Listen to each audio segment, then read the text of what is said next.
All right, here with Coach Cameron. Coach, you want to start with just your overall thoughts on the game?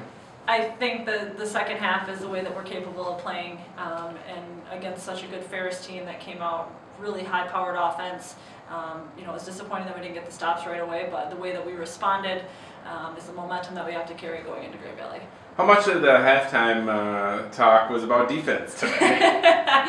We focused a lot on that, and they understand, and I think they really truly believe that when they commit to it, that it's going to be tough for other people to score, and they truly believe that, and they prove it to themselves over and over again. And I think that they were really excited about what happened in the second half. What sorts of adjustments did you make at that point, or just things that you convinced them to recommit to that had such effectiveness in the second half?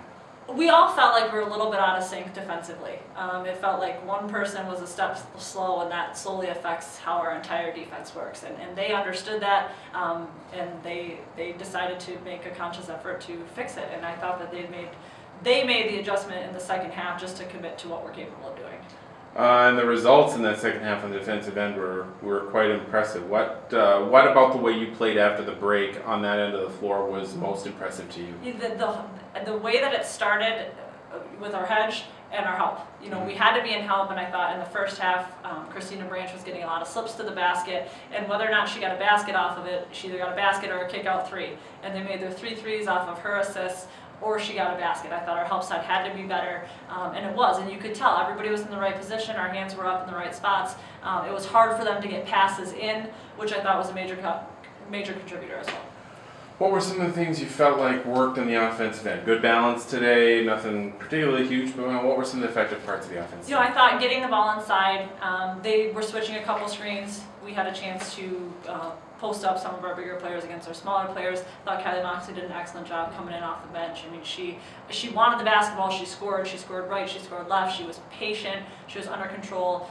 Really looking forward to her carrying that into this weekend as well, and the future. Especially with a big opponent like primarily Branch. How important was it for Kylie to step up and play the way she did today on both ends of the floor? She needs to do that for us to be as good as we're capable of being.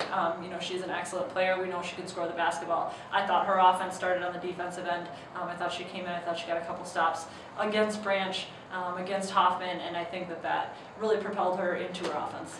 A very clean performance, especially compared to Ferris. How happy are you with the disparity in turnovers of 21-5? They force an average of 20 turnovers a game for other teams, and so one of our 3 major factors of keys to winning today's game were taking care of the basketball, and I thought we did an excellent job of that, especially against a team that causes so much havoc and that creates so many turnovers. Were there some areas, well, you touched on the first half defense, but other areas that you saw today that maybe you were a little concerned about, things that you feel like you guys need to tune up going into Saturday? The consistency factor is your biggest issue about today. I think we proved a lot of what we're capable of doing in the second half. We have to come out and be able to do that in the first half. I thought Ferris did a great job coming at us as hard as they could in the first, and I thought we responded very well in the second. Any team that, heading into the north and where we're at right now, the only way that you're going to be able to win is to be consistent, and we have to be able to do that. The players understand that. That includes practice to practice, it includes first half to second half, and it includes today's game to Saturday's game. Sounds good. Thank you very much. Thank you.